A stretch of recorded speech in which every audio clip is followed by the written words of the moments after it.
Hello बच्चों, उम्मीद करता हूँ आप सब लोग बहुत अच्छे होंगे।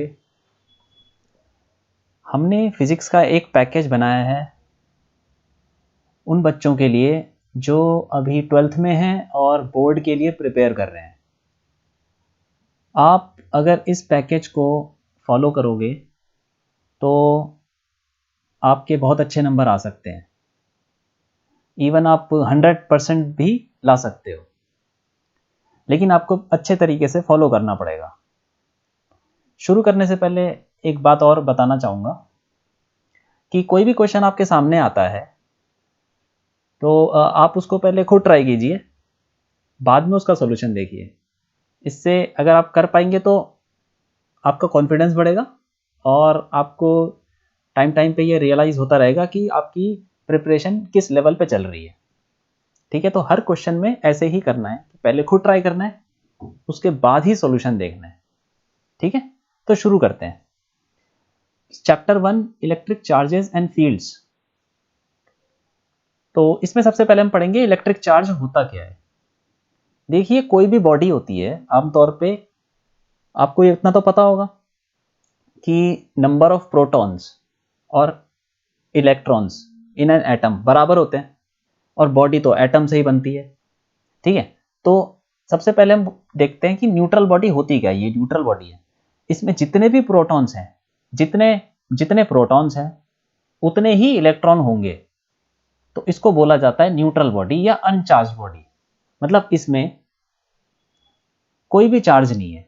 चार्ज का मतलब नेट टोटल चार्ज इज 0, क्योंकि आपको पता है ना कि प्रोटॉन पे कितना चार्ज होता है, 1.6 इंटू 10 की पावर 19 कूलम, और इलेक्ट्रॉन पे कितना चार्ज होता है, -1.6 इंटू 10 की पावर -19 कूलम। सेम चार्ज होता है, बस प्रोटॉन पे पॉजिटिव, इलेक्ट्रॉन पे नेगेटिव।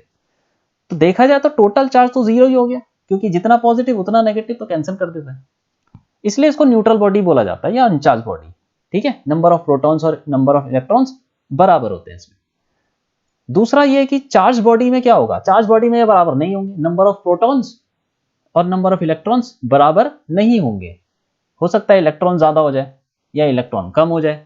ठीक है, इसीलिए इलेक्ट्रिक चार्ज को ऐसा बोला गया है कि it is the excess of और deficiency of electrons in a body. मतलब कि इलेक्ट्रॉन ज्यादा हो जाए तो चार्ज बॉडी बन जाती है, इलेक्ट्रॉन कम हो जाए तब भी चार्ज बॉडी बन जाती है। तो एक्सेस और डेफिशिएंसी ऑफ इलेक्ट्रॉन्स ही है जिसकी वजह से इलेक्ट्रिक चार्ज आता है किसी बॉडी पे। अब देखो, ये चार्ज बॉडी है, ये भी दो तरह की हो सकती है, एक तो पॉजिटिवली चार्ज और एक नेगेटिवली चार्ज। पॉजिटिवली चार्ज का मतलब हुआ कि number of electrons number of proton से कम है। अगर इलेक्ट्रॉन कम हो गए तो ये पॉजिटिवली चार्ज बन जाती है बॉडी। और अगर नेगेटिवली चार्ज कब बनती है, जब नंबर ऑफ इलेक्ट्रॉन्स ज्यादा हो जाए नंबर ऑफ प्रोटॉन से। ठीक है, देखो ये तो सिंपल सा फंडा है ना। मान लेते हैं कि न्यूट्रल बॉडी है, इसमें से अगर एक इलेक्ट्रॉन हटा दो, एक इलेक्ट्रॉन हट गया तो प्रोटॉन ज्यादा हो गए, तो मतलब पॉजिटिव चार्ज ज्यादा हो गया, तो इसलिए पॉजिटिवली चार्ज बन जाती है। और एक इलेक्ट्रॉन्स में ऐड कर दो तो इलेक्ट्रॉन ज्यादा हो गए। ठीक है, इलेक्ट्रॉन ज्यादा हो गए तो नेगेटिव चार्ज बन जाती है। सिंपल सी चीज है। ठीक है, आगे बढ़ते हैं। इसमें अब देखो, किसी भी बॉडी को चार्ज करने का तरीका क्या हो सकता है। एक बहुत ही सिंपल तरीका है कि दो बॉडीज लो, न्यूट्रल बॉडीज, और उनको रब कर दो। जैसे मान लीजिए हमने क्या किया, एक ए और बी दो बॉडीज हैं, उन दोनों को रब किया। तो रब करने से क्या होता है कि एनर्जी की वजह से, दोनों के बीच में जब रबिंग की वजह से एनर्जी मिलती है, कहाँ पे, इलेक्ट्रॉन्स को, तो वो इलेक्ट्रॉन जंप कर सकता है। ठीक है, एक बॉडी से दूसरी बॉडी में। एक बॉडी की इलेक्ट्रॉन खींचने की पावर ज्यादा होगी तो वो खींच लेगा, तो इस तरीके से इलेक्ट्रॉन ट्रांसफर हो जाता है। ठीक है, तो अगर मान लीजिए ए बॉडी से इलेक्ट्रॉन बी पे जा रहा है तो ए बॉडी बन जाएगी पॉजिटिवली चार्ज बॉडी। मान लीजिए दो इलेक्ट्रॉन चले गए तो दो पॉजिटिव चार्ज आ गया, और यहां पे दो नेगेटिव आ जाएगा। जितना ए पे आया पॉजिटिव चार्ज उतना ही बी पे आएगा नेगेटिव चार्ज, क्योंकि इलेक्ट्रॉन जितने ए से गए उतना ही, ए से मान लो 100 गए इलेक्ट्रॉन, तो बी पे भी तो 100 ही पहुंचेंगे। ठीक है, तो जितना ए पे पॉजिटिव चार्ज उतना ही बी पे नेगेटिव चार्ज। तो ऐसे हम रबिंग से कर सकते हैं किसी भी बॉडी को चार्ज। एक एग्जांपल लेता हूं, जैसे कि आपने देखा होगा बचपन में बच्चे खेलते हैं, क्या करते हैं, एक स्केल लेते हैं, हमने भी किया था कि स्केल को बालों में रब किया और उसके बाद वो क्या करता है, कागज के टुकड़े खींच लेता है।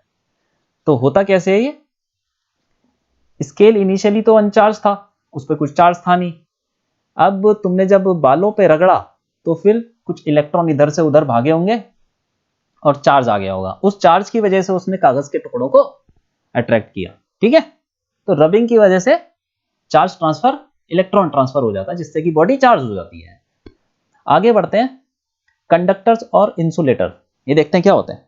देखिए, कंडक्टर्स और इंसुलेटर के बीच में काफी बहुत सारे डिफरेंसेस हैं और इसको हम बाद में डिटेल में पढ़ेंगे। अभी के लिए जितना जरूरत है उतना ही रहने देते हैं, मतलब जितनी जरूरत है उतना पढ़ते हैं। ठीक है, तो कंडक्टर्स ऐसे मटेरियल हैं जिसमें अगर आप चार्ज दो कंडक्टर्स के ऊपर, अगर आप कंडक्टर मान लीजिए ये, अगर आपने इसके ऊपर चार्ज दिया तो ये सारा चार्ज कहां चला जाएगा, एक्सटर्नल सरफेस पे चला जाएगा। ठीक है, एक्सटर्नल सरफेस पे चला जाता है। आपने अगर इसके अंदर, बॉडी के अंदर चार्ज दिया ना, तो वो भी भाग के सीधा बाहर वाले सरफेस पे, एक्सटर्नल सरफेस पे फैल जाएगा। सारा चार्ज एक्सटर्नल सरफेस पे फैल जाता है। ये कंडक्टर की प्रॉपर्टी है, इसको डिटेल में हम पढ़ेंगे बाद में। ठीक है, और इंसुलेटर क्या होते हैं? इंसुलेटर मतलब जहां पे आप चार्ज दोगे वो वहीं रह जाएगा, फैलेगा नहीं। इंसुलेटर में यही होता है, जहां पे चार्ज दो वो चार्ज वहीं रह जाता है। बीच में बॉडी के अंदर चार्ज दोगे वो वहीं रह जाएगा, सरफेस पे चार्ज दोगे वहीं रह जाएगा, फैलेगा नहीं। कंडक्टर में फैल जाता है। यही दोनों में डिफरेंस है और इसी का आपको इतना अभी तक पता होना चाहिए। ठीक है, बाकी डिटेल में तो बाद में पढ़ने वाले हैं। और एग्जांपल क्या है कंडक्टर्स के? एक हो गए कॉपर, एल्यूमिनियम, आयरन, जितने भी मेटल हैं सारे। ठीक है, हाँ। और इंसुलेटर के क्या एग्जांपल है? रबर, प्लास्टिक, ग्लास एक्सेट्रा, कुछ भी। ठीक है, आगे बढ़ते हैं हम। यहां पे देखते हैं हम कि चार्जिंग बाय कंडक्शन, कंडक्शन से कैसे हम चार्ज कर सकते हैं किसी बॉडी को। ठीक है, तो हमने क्या किया, दो बॉडीज ले ली, ए और बी। ए पहले से ही चार्ज है, पहले से ही ऐसे रबिंग करके की होगी, जैसे भी की होगी, हमने चार्ज बॉडी ले ली ए, और बी है न्यूट्रल, इस पे कोई चार्ज नहीं है। अब क्या किया हमने, दोनों को टच कर दिया। ठीक है, टच करने से क्या होगा, तो अब ये तो फैल जाएगा। हमने पढ़ा है ना कंडक्टर में भी कि जो भी चार्ज दो कंडक्टर के ऊपर वो फैल जाता है। अब ये दोनों को टच कर दिया तो चार्ज, ये दोनों कंडक्टर जब कांटेक्ट में आ गए तो एक तरीके का ये एक ही कंडक्टर बन गया। ठीक है, एक ही तो बॉडी बन गई है जब कांटेक्ट में आ गई, तो जो चार्ज होगा वो अपने आप ही फैल जाएगा, पूरे सरफेस पे, एक्सटर्नल सरफेस पे फैल जाएगा। तो ये फैल गया। अब ये फैल गया, अब इनको अलग अलग कर दो तो ये बन गई चार्ज बॉडी, दोनों पे चार्ज। ठीक है, तो ऐसे हम चार्ज कर सकते हैं। लेकिन यहां पे ध्यान रखो कि ये कंडक्टर है। अगर ये इंसुलेटर होता बी तब नहीं हो सकता, क्योंकि इंसुलेटर ऐसे फैलता नहीं है ना चार्ज, इंसुलेटर पे तो रब करके ही जाता है चार्ज। ठीक है, हाँ, कंडक्टर पे ही फैलता है।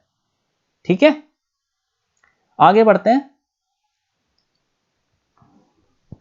अच्छा, एक चीज नोट कर लीजिए कि अगर दो आइडेंटिकल कंडक्टर्स हैं और उनको हम कांटेक्ट में लाते हैं, दो आइडेंटिकल कंडक्टर्स को चिपका दिया, तो उन दोनों पे जो चार्ज होगा वो सेम होगा, इक्वल चार्ज आ जाएगा दोनों पे। ठीक है, ऐसे एग्जांपल लेते हैं, जैसे मान लो ए और बी दो आइडेंटिकल बॉडीज हैं, कंडक्टर्स हैं, इन दोनों को चिपका दिया, तो चिपकाने से क्या होगा, दोनों पे सेम चार्ज आ जाएगा। कितना चार्ज आएगा भाई, QA प्लस QB बाई 2, इतना ही चार्ज आना चाहिए। क्यों? ठीक है, हाँ, क्योंकि टोटल चार्ज कितना था, देखो इस पूरे सिस्टम पे टोटल चार्ज कितना था, QA प्लस QB। ए और बी पे टोटल चार्ज निकालें तो क्या है, QA प्लस QB ना, और वो चार्ज इधर उधर तो कोई भागेगा नहीं, रहेगा तो इनके बीच में ही, दोनों बॉडीज पे रहेगा, ए और बी पे। ठीक है, तो इस पे कितना चार्ज, इसको दोनों को सम करके देखो कितना आ रहा है, q a plus q b आ रहा है ना, हाँ उतना ही आएगा। तो इससे हमें पता चलता है, इस बात को आप याद रखना, ठीक है, कि दो आइडेंटिकल कंडक्टर्स को अगर हम चिपका दें तो दोनों पे सेम चार्ज आ जाता है, चाहे कुछ भी हो। ठीक है, हाँ आगे बढ़ते हैं। अब देखते हैं charging by induction. Charging by induction में सबसे पहले तो ये देखो कि इंडक्शन होता क्या है, ये वर्ड पहली बार आ रहा आपके सामने। तो इंडक्शन का मतलब हुआ कि बिना टच करे चार्ज को सेपरेट कर देना। ठीक है, कैसे? देखो, एक न्यूट्रल बॉडी है, उसके अंदर जितना पॉजिटिव चार्ज उतना ही नेगेटिव, मतलब जितने इलेक्ट्रॉन हैं उतने ही प्रोटॉन होते हैं, इसीलिए वो न्यूट्रल बॉडी होती है। हाँ, अगर आप उस इलेक्ट्रॉन के हर जगह बराबर बराबर फैले हुए हैं, ऐसा तो नहीं होता ना कि एक जगह ज्यादा इलेक्ट्रॉन इकट्ठे हो गए, एक जगह ज्यादा प्रोटॉन इकट्ठे हो गए, बराबर ही तो फैले होते हैं पूरे मटेरियल में, इसीलिए वो न्यूट्रल बॉडी हो जाती है।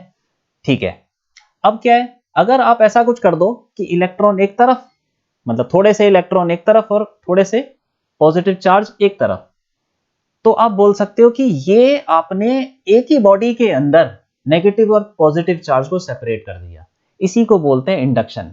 और ये कैसे होता है, ये देखिए, मान लीजिए कि ये कोई न्यूट्रल बॉडी थी, न्यूट्रल बॉडी है मतलब ये, ठीक है, इसके ऊपर कोई भी चार्ज नहीं है। अब क्या किया आपने, एक चार्ज बॉडी को इसके पास लाए, बहुत ही पास लाए, उससे क्या होगा, इसके अंदर न्यूट्रल बॉडी के अंदर जो इलेक्ट्रॉन्स होंगे वो अट्रैक्ट हो जाएंगे इस तरफ भागने की कोशिश करेंगे, तो इस सरफेस पे इकट्ठे हो जाएंगे, इस रीजन में इकट्ठे हो जाएंगे। ठीक है, इकट्ठे हो गए तो अपने आप ही पॉजिटिव चार्ज यहां पे इकट्ठा हो जाएगा, क्योंकि ये पॉजिटिव, ये जो चार्ज बॉडी का पॉजिटिव चार्ज है, ये तो धक्का मारेगा ना पॉजिटिव चार्ज को, रिपेल करेगा।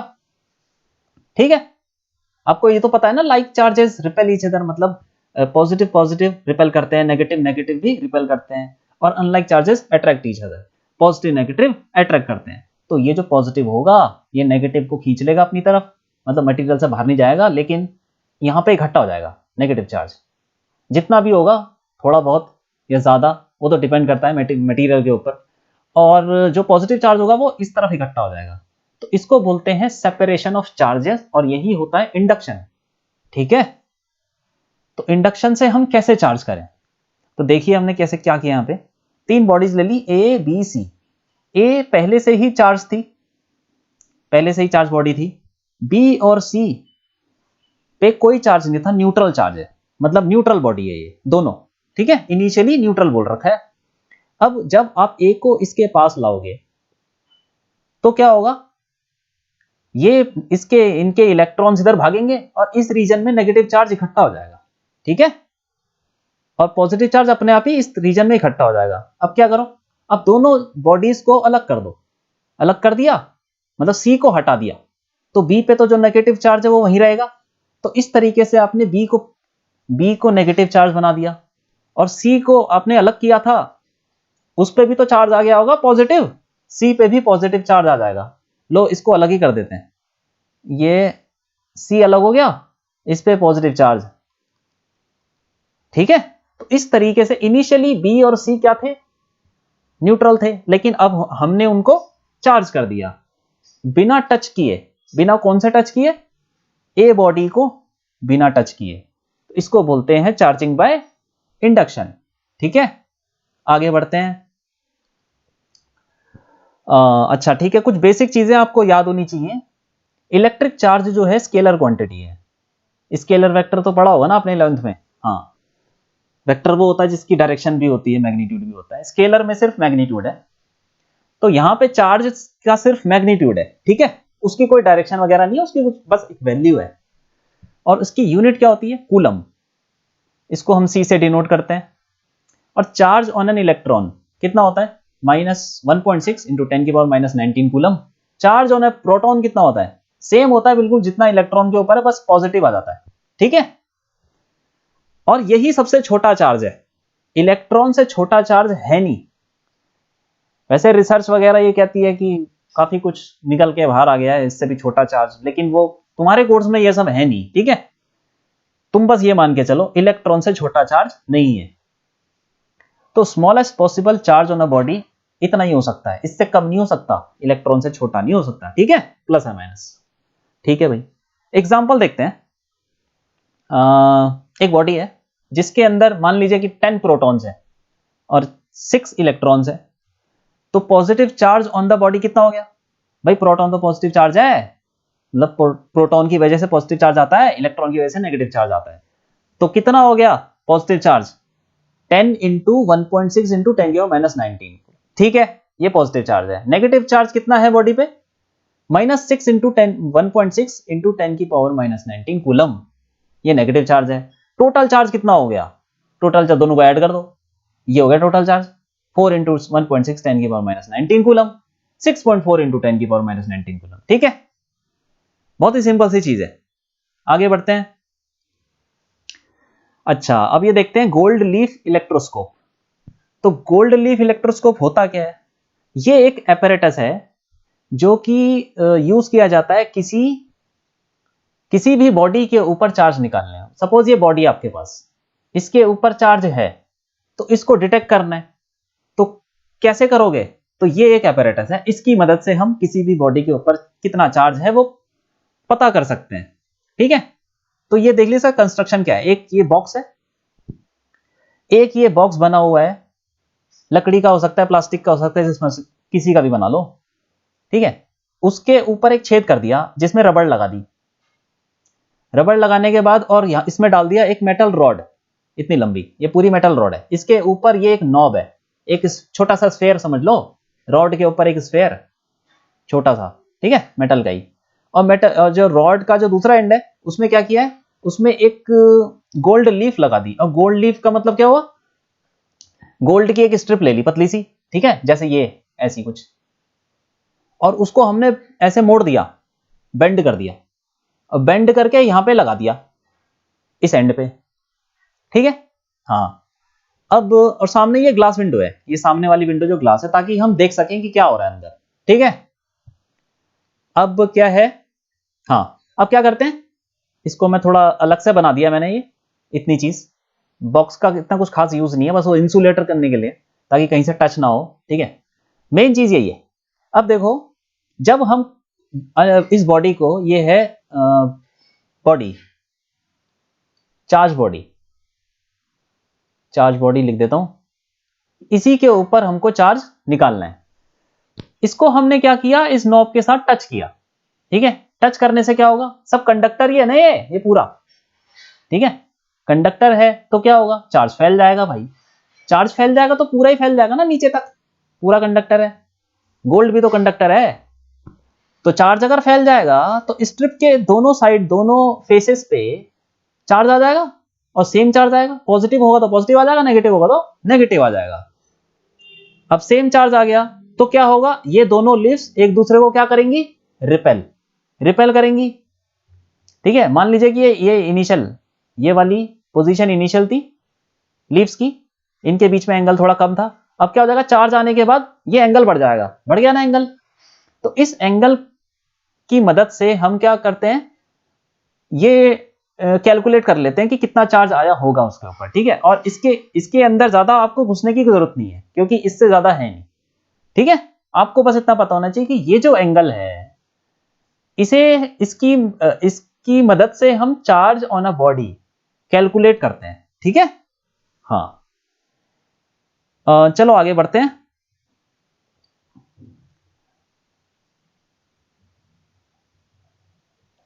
ये एग्जाम्पल 1.1 लेते हैं।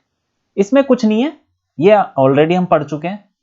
ये देखिए कि ये बोल रहा है कि how can you charge a metal sphere positively without touching it.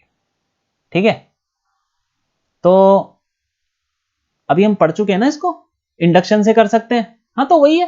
देखो, एक बॉडी ले ली, ए बी सी, मान लीजिए 3 बॉडी ले लेते हैं, और हमको बी चार्ज करना है या सी चार्ज करना है। इनिशियली न्यूट्रल था, तो हमने क्या किया, ए बॉडी को इसके क्लोज लाए, तो ये नेगेटिव चार्ज इधर आ जाएगा, पॉजिटिव चार्ज उधर भाग जाएगा, और फिर दोनों को अलग कर दो तो दोनों बॉडी चार्ज हो गई। ऐसे हम चार्ज कर सकते हैं, बहुत सिंपल है, कुछ नहीं है। ठीक है, दूसरा क्या है? दूसरा एक और तरीका है इसका। एक तरीका ये है कि एक बॉडी ले लो आप, ठीक है, ए, दूसरी बॉडी बी ले लो जिसको चार्ज करना है। अब इन दोनों को, ये न्यूट्रल था इनिशियली, न्यूट्रल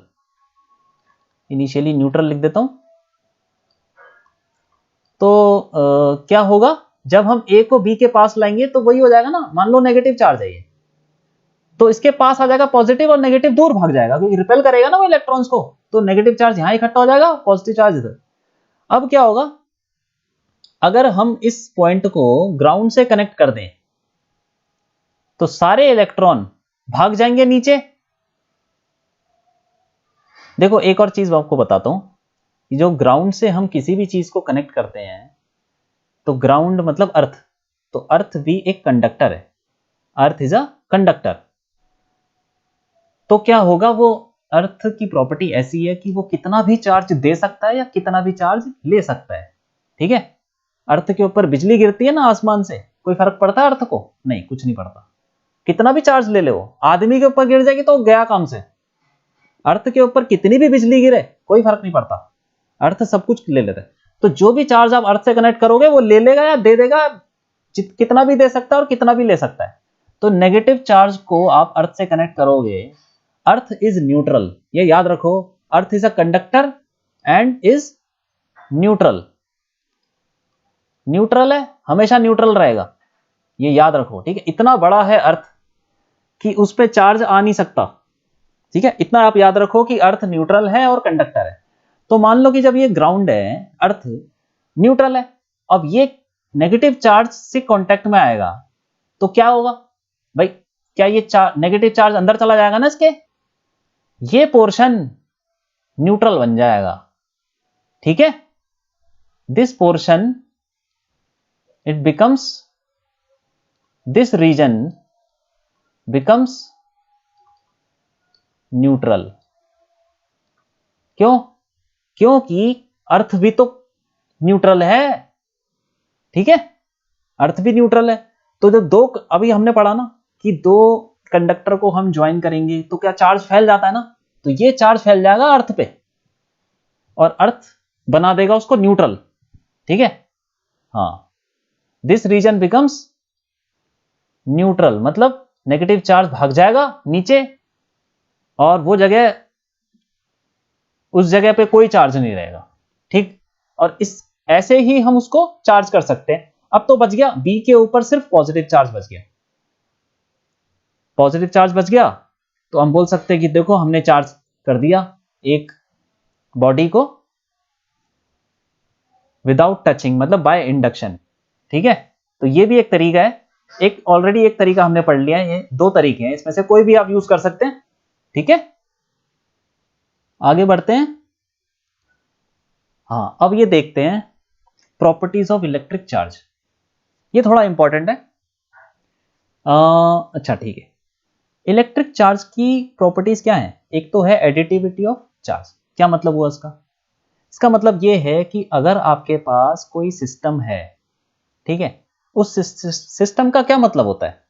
सिस्टम का मतलब हुआ कि हो सकता है आपके पास एक बॉडी हो सकता है दो बॉडी हो। जैसे मान लीजिए कि मैंने एक सिस्टम लिया जिसके अंदर 4 बॉडीज रखी हुई हैं, तो ऐसा हो सकता है, ठीक है, हो सकता है सिस्टम में सिर्फ एक बॉडी हो। तो मैं किसी भी चीज को सिस्टम ले सकता हूं, उसमें 4 बॉडी हो, 10 बॉडी हो, 100 बॉडी हो, जितनी मर्जी बॉडी ले लो। तो सिस्टम के अंदर मान लो कुछ बॉडीज हैं, उनके ऊपर कुछ चार्ज है, n बॉडीज है मान लीजिए, हर एक पे कुछ ना कुछ चार्ज है, Q1 Q2 Q3 ऐसे करके हमने Qn चार्ज ले लिए, ठीक है। तो सिस्टम के ऊपर टोटल चार्ज कितना होगा? सबको सम कर दो साइन के साथ, ठीक है। तो सिंपल है बिल्कुल, एडिटिविटी ऑफ चार्ज का मतलब total charge on the system is sum of all the charges in the system. तो Q टोटल क्या हो जाएगा? सबका सम कर दिया। एक बात ध्यान रखो इसमें कि चार्ज हमें रखना है विद साइन, अगर पॉजिटिव चार्ज होगा तो पॉजिटिव ही रखना है, नेगेटिव होगा तो नेगेटिव रखना है, ठीक है। हाँ, तो सारे चार्जेस साइन के साथ रखने हैं, टोटल चार्ज निकल जाएगा, ठीक है।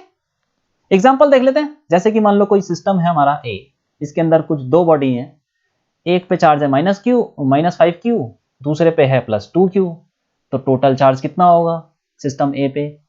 इनको ऐड कर दो विद साइन, -3Q आ गया, ठीक है, खत्म कहानी। अब देखो अगली प्रॉपर्टी क्या है, चार्ज इज कंजर्व्ड। मतलब क्या हुआ कि चार्ज ना पैदा हो सकता है ना डिस्ट्रॉय हो सकता है, ठीक है, ये सब ट्रांसफर हो सकता है। तो इसका मतलब ये हुआ कि देखो एग्जांपल देता हूं, एक दो न्यूट्रल बॉडीज हैं, उसको आप रब करोगे तो क्या होगा, एक बॉडी से इलेक्ट्रॉन निकल के दूसरी में जाएंगे ना, तो एक बॉडी पे जितना चार्ज आएगा पॉजिटिव उतना ही चार्ज नेगेटिव आ गया ना दूसरी वाली पे, तो टोटल चार्ज तो अभी भी जीरो ही है ना दोनों को अगर तुम कंसिडर करोगे, ठीक है। तो वही कहना चाहता है ये, तो बोल ये कहता है total charge on an isolated system always remains same. Isolated system का मतलब क्या हुआ, ऐसा सिस्टम जिसके अंदर ना कुछ जा सकता है और ना ही अंदर से कुछ बाहर आ सकता है, आइसोलेटेड बिल्कुल पूरी पूरे यूनिवर्स से हटके, मतलब कोई नाता नहीं है बाहर की दुनिया से, ना कुछ अंदर जा सकता है ना बाहर आ सकता है, ठीक है। तो बोल रहा है कि उस आइसोलेटेड सिस्टम के अंदर जो चार्ज होगा वो हमेशा सेम रहेगा, ठीक है। अब देखो एग्जांपल ले लेते हैं, आइसोलेटेड सिस्टम में बाहर से कुछ लेना देना नहीं है, दो बॉडीज हैं, इनिशियली न्यूट्रल है, ठीक है, ए और बी। अब क्या होता है, मान लीजिए कि आपने इस आइसोलेटेड सिस्टम को हिलाया, ठीक है, शेक किया, तो ए और बी बॉडीज दोनों टकराएंगी, रब करेंगी, कुछ तो होगा। मान लीजिए रब करती हैं तो क्या होगा, एक जगह से इलेक्ट्रॉन निकल के दूसरी में चले गए, मान लीजिए कि ए से इलेक्ट्रॉन निकल के बी में चले गए, तो ए पे पॉजिटिव आ जाएगा चार्ज और बी पे नेगेटिव आ जाएगा, उतना ही आएगा ना, ए पे जितना पॉजिटिव बी पे उतना नेगेटिव। तो अब टोटल चार्ज कितना है, पहले टोटल चार्ज कितना था, जीरो, न्यूट्रल था ना सब कुछ, जीरो हो गया, बाद में टोटल चार्ज वो भी जीरो, अब ये जीरो हो गया, तो क्या पता चलता है इससे कि आइसोलेटेड सिस्टम पे जो चार्ज पहले था वो बाद में भी अभी उतना ही है। तो मतलब charge on an isolated system always remains same, ठीक है, ये बात समझ में आ गई। हाँ चलो आगे बढ़ते हैं, तीसरी प्रॉपर्टी देख लेते हैं। तीसरी प्रॉपर्टी क्या बोलती है, ये बोलती है कि किसी भी बॉडी के ऊपर जो चार्ज होगा वो integral multiple of magnitude of charge on an electron होगा। क्या मतलब हुआ इसका, इसका मतलब ये हुआ कि जैसे मान लीजिए कोई बॉडी है, ठीक है, इसमें से आप इलेक्ट्रॉन निकालोगे या इलेक्ट्रॉन डालोगे, यही करोगे ना, कितने इलेक्ट्रॉन निकालोगे, मान लीजिए एक इलेक्ट्रॉन निकाला तो कितना चार्ज आएगा इस पे आ जाएगा पॉजिटिव चार्ज। पॉजिटिव चार्ज कितना, जितना वो इलेक्ट्रॉन के बराबर है, 1.6 इंटू 10⁻⁻⁹, ठीक है। अब अगर आप 10 इलेक्ट्रॉन निकालते हो तो तब कितना आएगा, 10 इलेक्ट्रॉन निकाल दिए फिर कितना आएगा बताओ, तब आएगा 10 इंटू 1.6 इंटू 10⁻⁻⁹। अरे 10 इलेक्ट्रॉन निकाले ना तो एक इलेक्ट्रॉन पे कितना चार्ज था, 1.6 इंटू 10⁻⁻⁹, तो 10 पे कितना होगा, 10 मल्टीप्लाई कर दो, ऐसे तो 100 इलेक्ट्रॉन निकाल दो तो क्या हो जाएगा 100 इंटू वही 1.6 10⁻⁻⁹, क्या दिक्कत है। तो जितने इलेक्ट्रॉन निकालो उतने मल्टीप्लाई कर दो ई से, ई मतलब ई की वैल्यू हम ले लेते हैं 1.6 इंटू 10⁻⁹। मान लीजिए कि 246 इलेक्ट्रॉन निकाल दिए तो यहां पे n की जगह 246 आ जाएगा, सिंपल है और कुछ नहीं है। इसका मतलब यही है क्वांटाइजेशन, क्वांटाइजेशन ऑफ चार्ज, मतलब कि भाई इलेक्ट्रॉन आप निकाल सकते हो या डाल सकते हो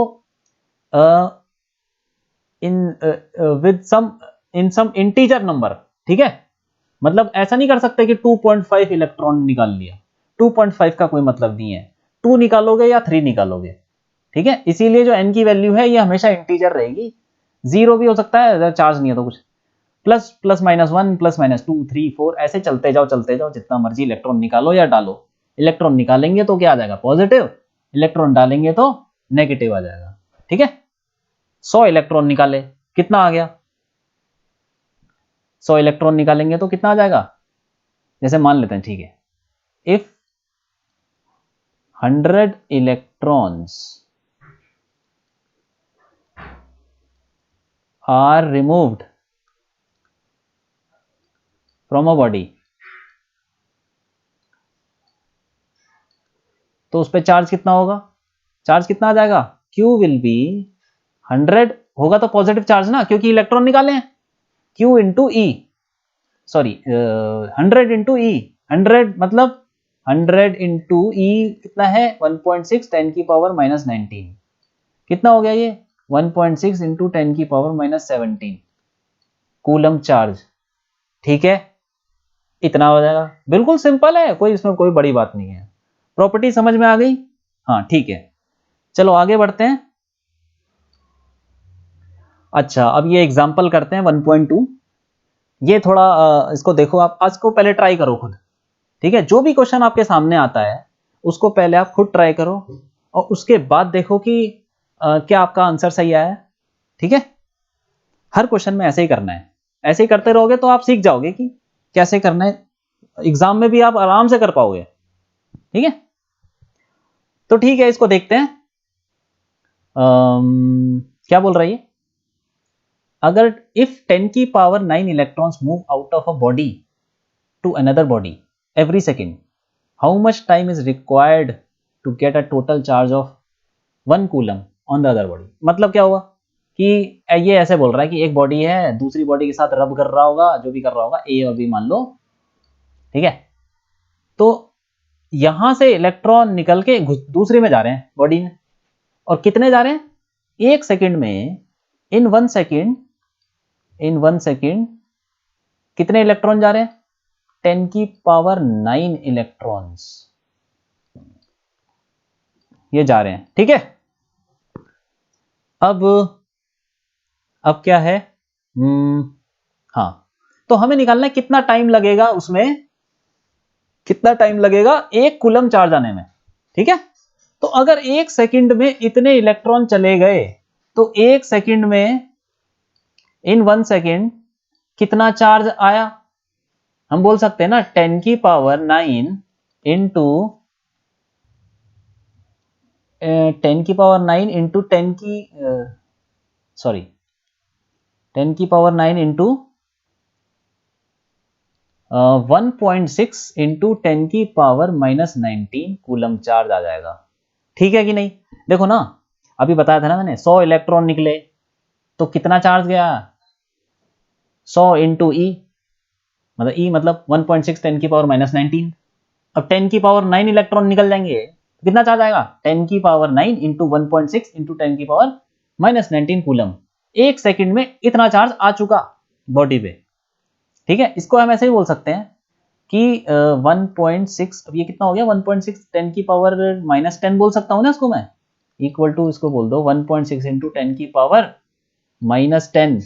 ठीक है, कूलम, तो 1.6 इंटू 10 की पावर माइनस 10 कूलम चार्ज आया 1 सेकंड में, 1 सेकंड में आया। ठीक है, तो ऐसे बोल सकते हैं कि 1 कूलम चार्ज कितने सेकंड में आएगा, 1 अपॉन 1.6 इंटू 10 की पावर माइनस 10 सेकेंड बोल सकते हैं कि नहीं।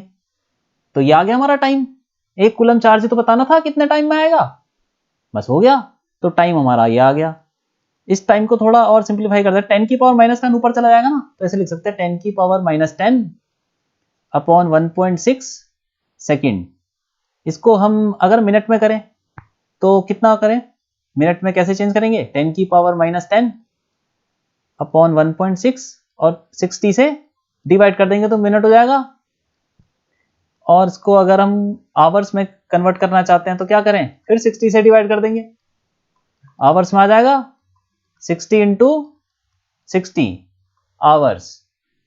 ठीक है, और डेज में करना चाहें तो ये आ जाएगा आपका 24 से डिवाइड कर देंगे, 10 की power minus 10 upon 1.6 into 60 into 60 into 24। ठीक है, और ये हो जाएगा डेज। ठीक है, और डेज को आप अगर ईयर्स में भी करना चाहते हैं तो ईयर्स में भी कर लो, कितना हो जाएगा 10 की power minus 10 upon 1.6 into 60 into 60 into 24 into 365 से डिवाइड कर दो, तो क्या हो जाएगा आपका, ये आ जाएगा ईयर्स में। ठीक है, तो इसको हम कैलकुलेट कर लेंगे तो ये आ जाएगा हमारा अप्रोक्सीमेटली 200 ईयर्स। सॉरी अरे ये तो प्लस है, ये माइनस, ये 10 की पावर -10 ऊपर जाएगा तो प्लस हो जाएगा ना। हाँ, तो ये यहाँ पे 10 की पावर 10 है। हाँ, तो इसको हम अगर कैलकुलेट करेंगे तो आ जाएगा अप्रोक्सीमेटली 200 ईयर्स। ठीक है। हाँ, तो आगे बढ़ते हैं। ठीक है, अगला एग्जाम्पल 1.3, ये भी सिंपल है। इसमें क्या बोल रही है, how much positive and negative charge is there in a cup of water. तो इसमें एक्चुअली इसने मास तो दिया नहीं है, तो हम एज्यूम कर लेते हैं कि कप कितना बड़ा है, कितना मास है उसमें। तो हम ले लेते हैं, एक कप ले लेते हैं सिंपल सा, जिसमें पानी भरा हुआ है। ठीक है, पानी भरा हुआ है भाई। तो इसका मास हम एज्यूम कर लेते हैं, कितना, मास ऑफ वाटर हम एज्यूम कर लेते हैं।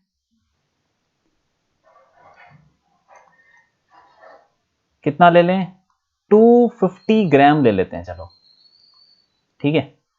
अब हमें निकालना है इसके अंदर कितना पॉजिटिव। अब देखो पानी तो न्यूट्रल है ना, अभी कुछ बोला नहीं है तो न्यूट्रल ही मान लेंगे। जितना पॉजिटिव चार्ज उतना ही नेगेटिव चार्ज, मतलब जितने प्रोटॉन्स होंगे उतने ही इलेक्ट्रॉन होंगे ना इसके अंदर।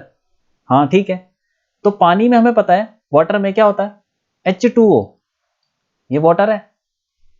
तो कितने होते हैं इसमें, बताओ जरा, इलेक्ट्रॉन्स कितने होते हैं, नंबर ऑफ इलेक्ट्रॉन्स कितने होते हैं एक H2O मॉलिक्यूल में, number of electrons in one molecule of H2O कितने हो गए, 10। पता है ना, देखो ना, अरे हाइड्रोजन में तो एक ही होता है, 2 हाइड्रोजन है, 2 हो गए, और ऑक्सीजन में होते हैं 8, तो 8 + 2 10 हो गए, तो 10 इलेक्ट्रॉन है एक मॉलिक्यूल में। ठीक है, ओके। अब हमें देखना है कि ऐसे कितने मॉलिक्यूल हैं इसके अंदर।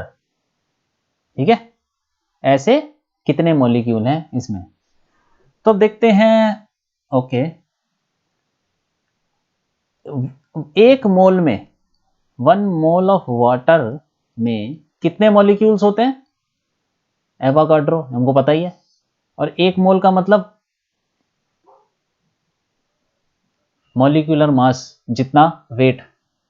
1 मोल ऑफ H2O में 6.023 इंटू 10 की पावर 23 मॉलिक्यूल्स होंगे।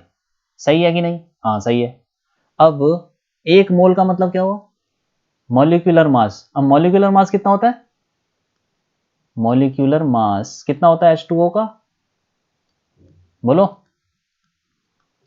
ये होता है हमारा, देखो ना, हाइड्रोजन का मास कितना है, वो तो 1 ही होता है, ऐसे 2 हाइड्रोजन है 2, और ऑक्सीजन का मास होता है 16, तो 16 + 2 18, तो 18 ग्राम, 18 ग्राम हो गया आपका क्या, मॉलिक्यूलर मास। ठीक है, इसका मतलब 18 ग्राम ऑफ H2O में कितना हो जाएगा, कितने मॉलिक्यूल हैं, 6.023 इंटू 10 की पावर 23 मॉलिक्यूल्स।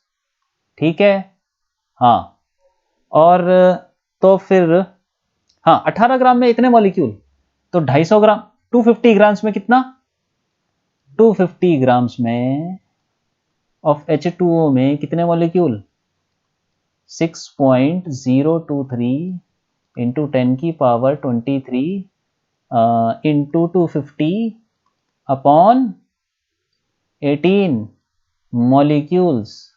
सही है कि नहीं, इतने मॉलिक्यूल हैं हमारे पानी में, जो कप में पानी पड़ा हुआ है उसके अंदर इतने मॉलिक्यूल हैं।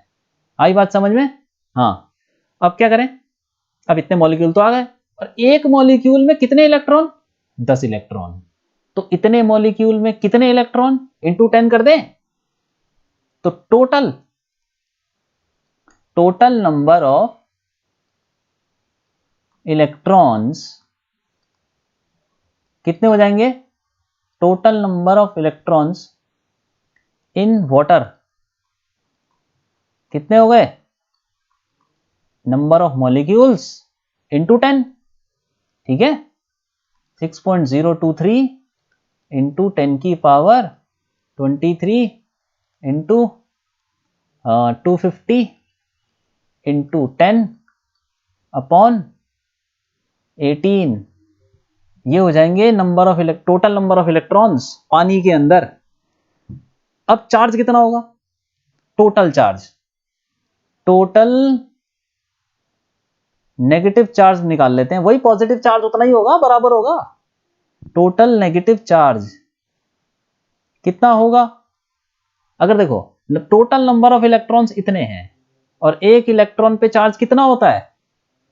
एक इलेक्ट्रॉन पे चार्ज होता है, चार्ज ऑन वन इलेक्ट्रॉन हम बता चुका हूं मैं आपको, याद है ना? चार्ज ऑन वन इलेक्ट्रॉन कितना होता है बोलो? -1.6 इंटू 10 की पावर -19 कूलम, ठीक है। एक इलेक्ट्रॉन पे इतना चार्ज, तो इतने सारे इलेक्ट्रॉन पे कितना चार्ज निकल जाएगा ना? ये इससे मल्टीप्लाई कर दो, हो गया काम। टोटल नेगेटिव चार्ज हो जाएगा, ये हो जाएगा total number of electrons, minus का आ जाएगा क्योंकि ये माइनस है नहीं, 6.023 इंटू 10 की पावर 23 इंटू 250, ठीक है, इंटू 10 अपॉन ये है 18 और फिर इंटू 1.6 इंटू 10 की पावर -19 कूलम, ये है टोटल नेगेटिव चार्ज। और ये आ जाएगा हमारा 1.34 इंटू 10 की पावर 7 कूलम, ठीक है। तो इस तरीके से हम कर सकते हैं। आगे बढ़ते हैं। हाँ, अब ये लेक्चर यहाँ पे खत्म हो गया है और इस लेक्चर के एंड में आपके सामने एक क्विज है, फर्स्ट चैप्टर का फर्स्ट क्विज। इसको आप खुद ट्राई कीजिए, ठीक है, और देखिए आप कितना कर पाते हैं। आप ट्राई कीजिए, आपको अगर आपका आंसर सही आ जाता है तो आपको अच्छा लगेगा। इधर उधर से आप हेल्प मत लेना, खुद करने की कोशिश कीजिए। हर लेक्चर के एंड में हम एक क्विज रखेंगे, हर लेक्चर के एंड में क्विज होगा, ठीक है, जिससे कि आपको ये आइडिया आ जाएगा कि आपने उस लेक्चर से कितना सीखा, ठीक है। तो इसको आप खुद ट्राई कीजिए और इसका सॉल्यूशन हम नेक्स्ट लेक्चर जो भी होगा उसके शुरुआत में बताएंगे, ठीक है। इसका सॉल्यूशन हम तब दे देंगे, नेक्स्ट लेक्चर में इसका सॉल्यूशन आ जाएगा स्टार्टिंग में ही, ठीक है। चलो आज के लिए इतना काफी है।